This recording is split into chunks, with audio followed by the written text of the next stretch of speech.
She got some ghetto triplets and a ghetto daycare all in one damn house, child.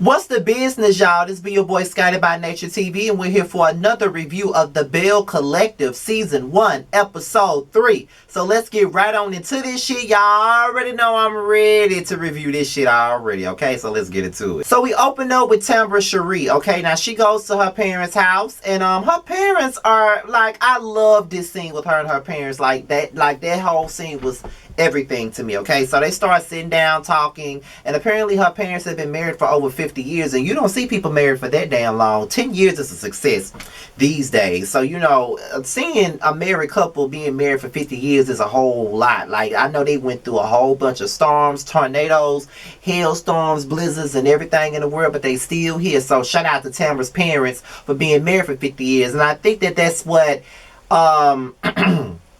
Tamra aspires to have. She aspires to have a marriage that lasts that long. And I think anybody would want a marriage to last that long, to be with the same person for 50 years and still be very much in love with them as you were when you met them way back in the day. Now, apparently Tamra is the baby of the family, and she just turned 40. So at this point in time, her parents want to know, where's the kids at? Where's the marriage at? You've been all about your damn career. Now, where is the grandbabies at? And you know, a lot of parents, when they get up to a certain type of age, they want some grandbabies. Now, how many kids are they? Like, cause I know that she said that she's the baby of the family. So, do the other kids not have no grandkids, or are they just ready for Tamra to have some grandkids? Now, Tamra said she just focused on her career. You know, she is a radio personality around here, and her goal is to be a national correspondent. So that's a great thing, you know what I mean? Like, at least she got her head on straight. At least she wants to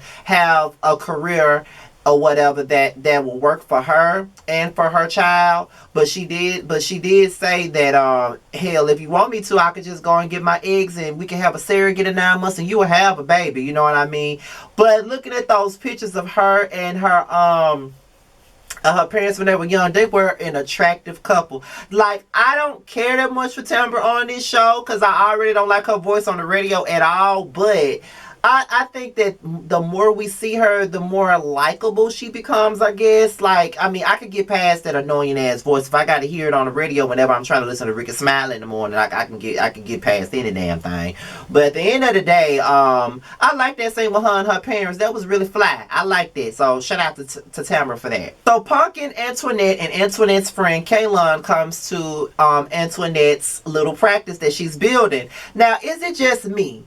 And is it just my best friend? But we caught that shit now when Pumpkin walked her ass up in there. That motherfucking contractor wanted a piece of pumpkin pie, okay? That's what he wanted. I could tell how googly-eyed he was. And he made sure to shake her motherfucking hand. I'm like, you better get it, girl. You better show them how them can girls get into it, okay? You better show them. Now, before we get into all of that stuff, you know, Kaylon was there. She was showing Pumpkin and Kaylon the whole practice and how it's gonna work out and all of this other stuff. So Kaylon went with the contractor, and that left Antoinette and Pumpkin. Now Antoinette brought up the shade that Letitia had thrown at her, but I was under the impression that they got past everything, so we really don't know what the hell the basis of this issue is between Antoinette and Letitia. Like, why do they have any issues at all? Like, what's up with the shade? What's going on? We gotta know, because is it mainly because of Marie? Is it just because of Missy Elliott? Because if it's just because of Missy Elliott, y'all can get past that shit. But y'all already talking about this shit at Tambra Cherie's party. So I don't know what the hell y'all got going on, but y'all need to get past that shit, okay? Because it's really petty at this point. So then we get into Missy Elliott and her home life, which is ratchet as hell, okay? She rich, but she got all this shit going on. She got 3 grandbabies. All of them are 1 and below. Y'all heard me. age 1 and below. She got all these fucking grandkids by one damn child, and he ain't nothing but 21, bitch. 21 and got 3 kids under the age of 1. Like, I ain't never seen nothing like that before. Like I said, she got some ghetto triplets, baby, because that is a whole lot of shit. And I ain't judging, because my daddy got 2 sets of ghetto twins, okay? Because at this point, as you guys may know by now, in 2 weeks, I'm turning 32. My oldest brother, Anthony, is already 32. So we're going to be 32 together until the month of August, okay? My sister, Christian, she just turned 30 in September. My brother, Chris, turned 30 in May. So they're going to be 30 together up until the month of May when Christopher turns 31. So I ain't judging, because my papa was a Rolling Stone too. But Missy Elliott's son is definitely a Rolling Stone, because he got ghetto triplets, baby. Not twins, but triplets, okay? And not only that, she taking care of him. She taking care of the kids. She taking care of the baby mamas. Like, that is a whole lot to be doing. And I think that Missy Elliott don't know when to stop. At some point in time, you gotta let him do what he gotta do. Like, when he went around and he fucked all these girls and got all of these girls pregnant, you should have got on his ass then. It's okay to help him out, but he's not doing nothing but going to school. He need to go to school, work, and do everything beyond the sun, because if you're gonna keep on taking care of him like that, he's gonna keep expecting you to constantly keep doing the same damn thing for him over and over again, and that's not doing nothing but crippling him. So you're gonna have to get to work on that. I ain't nobody's parent. I can't tell you what to do as a parent, okay? But I'm just letting you know what I see, and you are babying the hell out of him, okay? Like, straight up. For him to be 21 with 3 kids under the age of 1, that's a whole lot, and you really need to nip that in the bud, because, girl, baby, okay. Did I notice something with his baby mamas? All of them got a deep voice. All of them got that motherfucking T-Bar swag. All of them got a raspy ass, Newport ass voice. So I guess that's what he likes, child. I really guess that's what he likes. But like I said, like she was telling them that he needs to answer the phone for them, because those are his responsibilities. That's not her responsibility. And it's not. Because she doesn't just have him as a child. She got her own child with Cedric, who looks very suspect in my eyes, but that's another story. So Pumpkin and Melanie, they meet up at Babalu's to have a business meeting, and it's all about Pumpkin and her hair care line. Now, I was very inspired by hearing her speak about this, because she spoke on where she came from. And like I said, we come from the same place. We both are from Canton, Mississippi. Very poverty-stricken area. It's a small town, 1 high school, 1 high school, I think 2 middle schools, 3 elementary schools. So most people know everybody. Everybody knows everybody some kind of way. If you don't know them, you know their face or you know their name. But let's just say that you know them, okay? Bitch, we from exit 119. That is Canton, Mississippi, okay? Like, we rep for the crack town. Like, that's just what it is. That's what it, and I'm still in the crack town, okay? Like, I rep my shit all... listen. I'm just saying, I rep my shit all the time. The last review I did, I had on my my little jersey that I had for Kent High School homecoming. Like, we both from Kent High School. Like, she graduated class 2006 at Kent High School. I graduated 2007 from Kent High School. So it is what it is. So we both from Cracktown. Straight up. C-Town, Cracktown, the C, that's what it is in Canton, Mississippi. But like she said, she come from a poverty-stricken area, which is, like I said, our area, the area that I live in right now.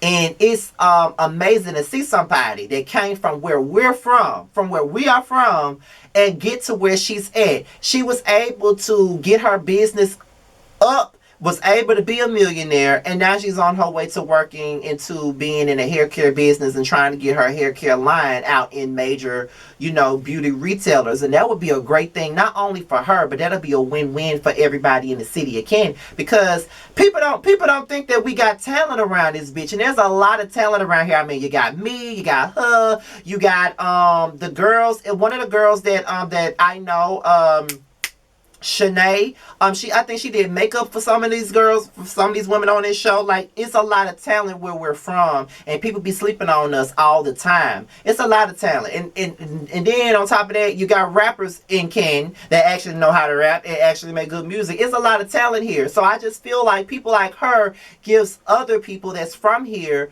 more inspiration to just come up and try their best to take their talents and just make it bigger than what it is, and just be a success. And that'll be a great thing if she does that. Like, I'm very proud of her, honestly. Like, to see somebody from where I'm from excel and keep excelling and keep trying to excel, that's a great thing. So shout out to Pumpkin for this. But then while she's sitting up here having a meeting, her husband calling, and he getting mad because he didn't know where the fuck she is. She's at a business meeting, my nigga. Like what's your problem? Like, I don't understand what's your issue. Like, he's starting to get on my damn nerves. Like, this girl can't piss, take a shit, or take a bra off without your ass being around. What's the deal? Like, can she breathe? Like, come on now. I'm like, damn, Anthony. What she say? She said, she's staking. She wants to come up for air. God damn. Like, straight up. Like, let her live. Like, she trying to, like, we get it. You a VP. You an investor. But it's her business, and she's going to run it the way that she wants to run it. And then on top of that, she keeps reiterating that you wasn't believing in her business until it went somewhere. So you sit back and count the money, invest it, and shut the hell up. That's what you need to be doing. So Missy Elliott comes over to Letitia's house to sit down or whatever. You know, from what Letitia said, she's staying in Rankin County. So she's staying in Rankin County. That's like Pearl, Brandon, Richland, you know, shit like that, baby. That's where the white folks stay at. You know what I mean? That's where the white folks with a little bit of money stayed in Rankin County, child. Flowwood, all that shit. Yeah, that's. But she comes over and she pretty much tells Letitia about the altercation that she had with her son, how they had a disagreement, how he cursed her out, punched holes in the wall, and all kinds of stuff. I'm listening to that recording and I'm like, girl, my mama would have been laid me out. Girl, what are you doing? And my mother wouldn't have given a damn if I was 21. She would have laid my ass the fuck out, okay? She would have slapped my ass in the fucking mouth if I cussed her out like that. Like, she would have knocked me the hell out. Like, what are you talking about, girl? And my thing about this is, you had all this mouth for Pumpkin, but you ain't got that same mouth for your son. And that mouth that you gave Pumpkin, that's what you need to be giving your son, because that's who really need to get that mouth. Is your son. Real shit, because the way he disrespected you, he deserve a quick kick in the mouth. For real talk. Knock his teeth out. You rich, you can go buy him some more teeth. Like, real shit. That was really fucked up, honestly. Like, straight up. Like, the way he was talking to you. And I still kind of felt bad for you, really. And you know I don't like you, Missy Elliott. But I really kind of felt bad for your ass. Because that was fucked up. Especially knowing all the things that you have done for him. And the way that you've been riding for him. And trying to look out for him. And his kids. And his baby mamas. Taking care of all of his responsibility. Girl, you should have slapped the fuck out of him. Slap his ass back to 1980 before you were born. Like, girl, I can't tell nobody how to raise their kids because I ain't got no fucking kids and I'll never have none. But my mother, let me tell you about my mama. She would have never allowed me to talk to her like that, period. So Tamara and Letitia, they go up to the Jackson City Council and come to find out that the city councilman is Tamara's cousin. So they sit down, they talk about Fair Street, and Letitia basically tells him that there's a building that she has interest in. I think it's the Crystal Ballroom, and she has interest in that building and she wants to start out there. The councilman said that he sees something in Letitia. He wants to see that Fair Street come up, and Fair Street was probably number 2 in the economy behind Harlem, and I never knew that, and that was something new. Every time this show comes on, I learn something new about how important Fair Street was to Jackson, Mississippi. Like, I never knew all of this stuff, but so that's a great thing. But I really, really hope that Letitia really does come through and give Jackson that shit that they need, because Fair Street really could be something if you got the right people behind you. So shout out to Letitia for really trying to come through with the get down, and trying to revitalize that area for Jackson. If you revitalize that area, you can revitalize any other area in Jackson. I got faith in Letitia, child. Now, Cliff and Latrice, well, Pumpkin, they are at the pool, and I think there's just a little cutesy ass scene that Carlos just threw in there just because, you know, there's a whole lot of drama going on with Missy Elliott and her family, and he just threw that in to lighten up the mood. Pumpkin can't swim. And she took that grocery bag and put it around her head, and she said that's how we did it in the hood, and that's exactly how we did it in the hood. Trust me, I know, because girls I know did that all the time, and yeah, and y'all already know. So yeah, girls I know have done that. I've seen that a lot. Like, take them Piggly Wiggly bags and put it around their head when they ain't got no shower cap. Okay, and they don't just do that for the pool. Like, they do that when they get in the shower too. If they ain't got no bunny, they ain't got no shower cap, they gonna go up under that cabinet where they say them grocery bags. They put that piggly wiggly bag on the top of their head and get to work, baby. It works the same goddamn way. Trust and believe. So Marie is basically setting up an intervention for Jerez. But before Essie comes over, she gives Cedric a piece of her mind. Now, apparently, Cedric ain't been coming home. So it's revealed that when they got married, she owned her house and he still had a property that he owned as well. He went to his own place, you know what I mean? But she said days before that, he didn't come home either. And he said he was at somebody's house and she don't believe him. You know what I mean? So then that's when Essie comes in, you know, her little friend Essie, she comes in. And they both emasculate the hell out of Cedric. Like, in his own kitchen. Like, that shit was crazy. Like, they both emasculating the hell out of him. It's just like, Essie is more of the husband than you are, my nigga. Like, what are you doing? Like, you are not stepping up at all for your wife. Like, whenever it's a situation like this going on, you should be the one that steps up. And just like Missy Elliott said, like, if you out here cheating, you doing all this other shit, they gonna think that it's okay to do the same damn thing you doing because you are the man of the house, but you ain't acting like one. You know what I mean? So when it come down to it, Jerez come in the house. You know, Essie is now the mediator. They talking, and Missy Elliott kind of breaks down and cry and tells all of her feelings. She wanted him to go to Jackson State to be closer to his kids, but he didn't want to go to Jackson State. He felt like she was trying to take over his decision, which she probably was trying to take over his decision, but mama knows best. You need to be at a school that's closer to your kids. You trying to go to a school that's far away from your kids so you won't have to deal with the responsibility of your kids. You the one who laid up, rolled around in the sheets, and had them babies, and you need to be the one to take care of them. You 21 years old, yeah, you got your whole life ahead of you, but it really don't matter at this point because you got 3 kids, and all of them are either 1 or below 1, and you got 3 different baby mamas, and your mother is taking care of not only the kids but you, your siblings, and your baby mamas. That's a lot for somebody to deal with. And you want to get mad because she asked you to go to a school close by so you can be near your kids.